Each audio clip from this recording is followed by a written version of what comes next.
All right, I think we're far enough into the season to discuss slow starts. Do you ever get a jersey and feel like somebody else has worn it and stretched it out? All right, so I think we're in a position where we can talk about slow starts, and so I'm going to talk about 11 players off to surprisingly slow starts, and it'll go from most surprising to least, at least to me. And again, you guys can let me know slow starts you're surprised about. I did limit it to one player from each team. And there are other factors in terms of what I find to be a surprise. So we're going to start with number 11, and I'll explain this. Number 11, Noel Acciari from Florida, who in 6 games this year has recorded 0 points. Now, it's not as much of a surprise as others because Noel Acciari, who had a lot of goals last year, is not really a goal scorer. Not known for that during his career in Boston, definitely. Hard worker, good bottom six forward. Not a guy you want to be counting on for a bunch of goals. So far this season, Florida's off to a 5-0-1 start. Acciari has had no points. He's been prominent out there in other ways, and that's kind of what he was known for before this past season. So the slow start is noteworthy, but it's not at all alarming. Vetrano as well for Florida off to kind of a slow start. So these are guys who were bottom six guys who just had top six numbers last year. So we'll have Acciari at number 11 as an example of the least surprising of the bunch. In at number 10, I'm going to describe why I have Max Domi at number 10. So Max Domi, 11 games, 1 goal, 2 assists, 3 points. Domi's one of the less surprising ones because he's on a new team. Not every player just goes to a new team and it works great. Not everybody can be Tyler Toffoli and say, hey, there's the team that didn't keep me around. I'm going to make him pay. So for Domi, the 1 goal and 2 assists so far is noteworthy.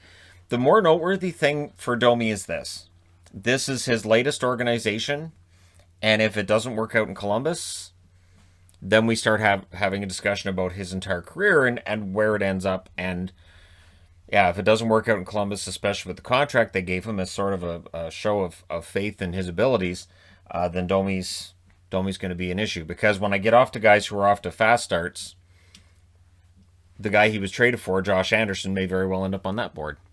So yeah, Max Domi, a little bit alarming that he's got 1 goal and 2 assists. But again, he's on a new team, and not every player automatically just has it with their new team, and it's just easy and fantastic and great. Number 9. Yeah, I'll put him at 9. Nikita Gusev, New Jersey Devils. So far this year, he has 1 assist in 9 games. Now, his first year was good, but he kept getting better as the year went along.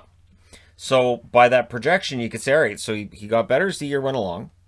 And so he looks like he's going to be a prominent forward for the New Jersey Devils. And so far, well, the Devils are off to an okay start.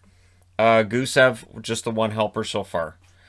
Sharon Govich has been far more prominent than Gusev if you're looking at European players in their lineup. So that's got to be troubling if you're the New Jersey Devils, and somewhere the Vegas Golden Knights might be, saying, thank God we didn't give him the money he wanted, because so far in his career he hasn't shown that he would be worthy of the paycheck he wanted. But for New Jersey, it's still early. We'll see if Gusev can get it together. But again, only the 1 assist so far in 9 games. Number 8. Number 8 kind of surprises me a little bit.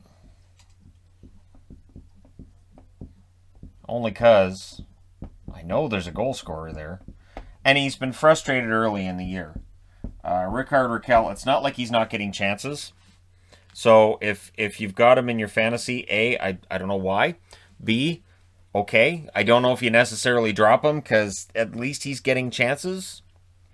And for Anaheim, they're going to get to play against some teams that he might be able to put up some goals against in the West. But it has been a slow start, and he's not the only Anaheim Duck off to a slow start. I could have filled this board with guys from California teams who are off to slow starts. And I thought, no, it'll be 1 per team. So I'll put Rakell at 8. And this list is also going to be populated by guys that maybe I'm starting to lose faith that they're gonna get it together. Because sure, Raquel can get back into it, but so far this season, it hasn't happened. Number 7. Yeah, I'll put him at 7. I mean, it hasn't been an absolutely miserable start for Matt Duchene, but he has 3 assists in 9 games, and Nashville finds themselves at 4-5. That record is troubling.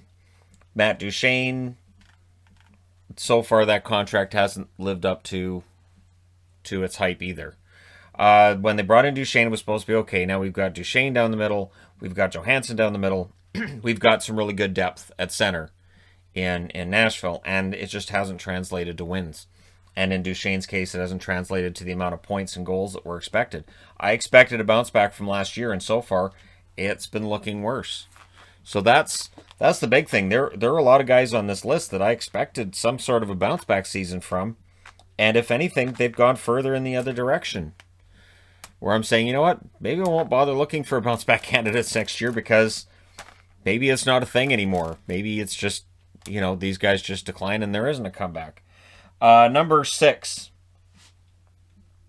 I'll put him at 6 because I think he's coming out of it, but he still belongs on the list. So, Elias Pettersson has been, an adventure for Vancouver so far this year. He is getting opportunities now. His scoring is picking up, but still, 4 goals and 4 assists in 13 games. Comparatively speaking with what was expected of him this season, it's not a number that I think a lot of Canuck fans are expecting or are going to be entirely happy with. That's just because that projects out to 16 out of 26, so 32 out of 52, about 35 points this year. That would be a tremendous disappointment if he ended up with 35 points this year. Huge step back in a year where he was expected to take a step forward, as were the Canucks. You get the feeling something's been off with Vancouver through most of this season. We'll see whether or not it's just a Montreal malaise or what it is, but so far, Pettersson's numbers have not been up to the expectations. Number 5.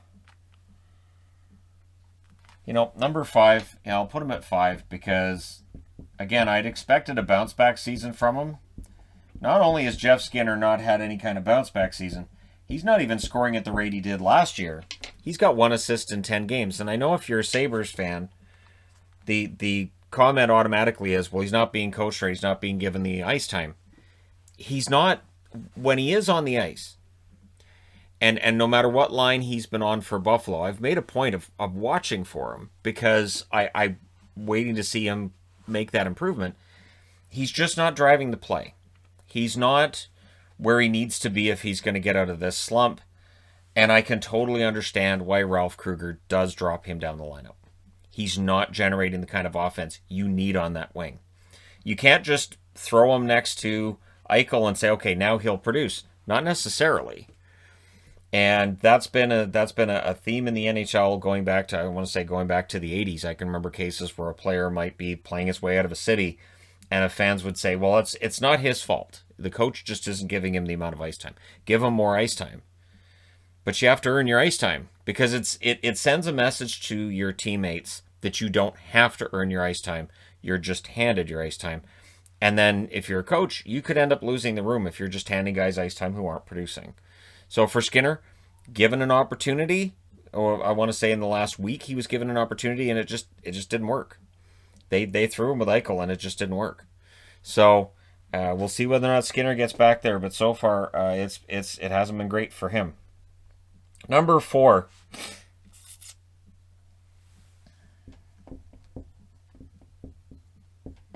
So Erik Karlsson has been in decline offensively for the last couple of years. It was expected that now that he had time off and he was 100% rested up, and he said he was 100%, things would get better. But not only does he only have 3 assists in the first 8 games for San Jose, he's a -8, which means he's averaging a -1 per game so far this season. There's really not a way to put this that's not anything more than disappointed. And again, for Karlsson, you would expect that, okay, if the offense isn't what it was, at least on the defensive side, the speed should be back. And defensively, we shouldn't be seeing a -8, which is the worst number on the team. So for Karlsson, and I know he plays a lot, people are going to say, they're going to say he plays a lot. So of course, but he's not getting the points for playing a lot. So he's not getting the points, and the defensive numbers have not been great. Karlsson, that contract doesn't age well. It hasn't aged well. I don't know what you do if you're the San Jose Sharks at the end of this season. If Karlsson continues on this track, I don't know what you do with that contract. I don't think there's anything they can do with it. So, Karlsson, the whole thing in San Jose has been a misadventure. Number 3, his former team is also having its own misadventures, and we'll go with Matt Murray. So, coming into this year, before they signed Murray, we're looking at this and going, okay, well, if Anders Nilsson can come back, and you have Nilsson and Högberg, I guess they can split, and I guess that'll be mediocre, but, okay. Anderson's gone. Nilsson had some good games after he got to Ottawa, gave them decent goaltending, so they'll be all right. But then Anderson ends up, he's out of town. He's gone. He goes on long-term injured reserve. He's missing the whole season for Tampa. And they bring in Matt Murray, and they gave him a lot of money. Now, the idea being simple. Matt Murray's young. He's got 2 Stanley Cup rings. He won them both as a rookie. He was a key player for the Pittsburgh Penguins throughout not just that Stanley Cup, but the year after. And he's a good goaltender. And I still believe there's a good goaltender in there somewhere. The problem is being 1-4-1, .849 save percentage, and some of the goals he's been giving up in Ottawa. Maybe much like Max Domi down here. Maybe it's a slow start on a new team, but I don't think so. I think he is seeing shots against that just go past him that shouldn't. Maybe the volume's higher than it was in Pittsburgh. I mean, and Pittsburgh wasn't known as a defensive juggernaut in the first place. But Murray's just been And meanwhile, the guy who replaced him, Tristan Jarry, hasn't been great for Pittsburgh either. However, he has a 2-3 record, Jarry does, and his save percentage is higher than .849. That is a miserably bad save percentage. And so this, while I didn't expect Murray to be an all-star, I didn't expect him to be great this year. I expected probably middle-of-the-road goaltending, probably about a 9-10 save percentage. Probably a couple of big, strong wins for him along the way. Some couple of games maybe he steals. In general, he's okay. I don't expect anything more than that. And I don't think he's provided that for Ottawa this year. And Högberg has maybe been the better of the 2 goaltenders. Högberg, I don't know if he's necessarily NHL level when it comes to being a starter. I think he's backup, maybe. But again, for Ottawa, you now have 2 goaltenders that you're unsure about, and you have one you're paying a lot of money to for, it was 4 years? We're going to see, I would think, something happen with Ottawa over the next few weeks if it continues this way. And whether that means trades by Pierre Dorion, whether that means a change behind the bench, I don't think you can have a season as Ottawa this year and win like 5 games all year and not have somebody's heads roll. I just don't see it. Eugene Melnyk wasn't expecting playoffs necessarily, but I think he wanted things to get a little better this year because he's selling fans on the idea of hope for the future. You got Brandstrom stuck in the AHL, and you've got a lot of other young guys who've been okay, not necessarily great. Stützle's been very good.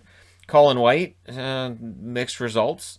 So, it gets harder and harder to sell fans on it if the goaltender you brought in that was supposed to be that starter to really stabilize the net is just having a miserable season. Moving on to number 2. For me, anyways, number 2 and number 1 are very close.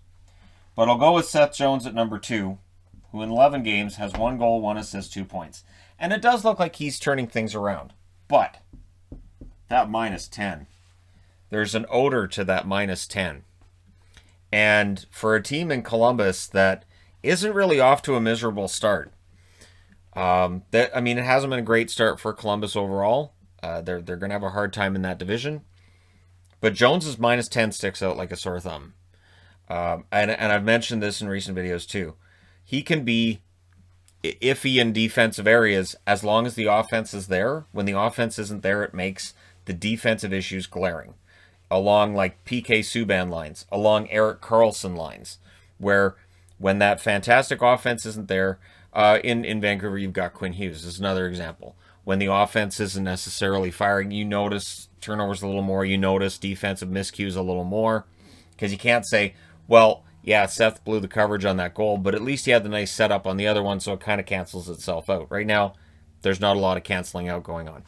So number one, and the reason I'm wearing a New York Rangers jersey for this, you know, a couple years ago, I did my top 15 centers in the league. I didn't have Mika Zibanejad in it. Rangers fans got mad. This year I did my top centers. He was in it. Now he's got 1 goal and 1 assist in 2 games. I'm not saying those things are related, but sure. But why not? I can't find a logical reason why Zibanejad is struggling so much around the net. I don't know if it's a confidence thing. I don't know if there's something off the ice distracting him. There's rumors and everything else going on right now with the Rangers. Maybe he's caught up in this whirlwind of everything with the Rangers, right? But he's not himself to this stage. I do still think he's a part of the key to the future for the New York Rangers, but do the Rangers feel that way? Are the Rangers going to come out of this year, if Zibanejad continues to produce on this level, are they going to look to move him? Because there would be a lot of takers if Zibanejad became available. Now, of course, again, it's all pure speculation on my behalf, but for the New York Rangers, they were likely looking for signs of improvement this year, and with Zibanejad only having the 1 goal, and again, you could make the argument maybe having Lafreniere on his line hasn't helped him. Maybe he needs different line mates. But whatever it is, they'll likely be looking to fix that as soon as possible, because Zibanejad's a huge part of that team, and he was fantastic last year. Zibanejad was great last year, and this year it just hasn't clicked. So we'll see whether or not any of these players get themselves going and get on it.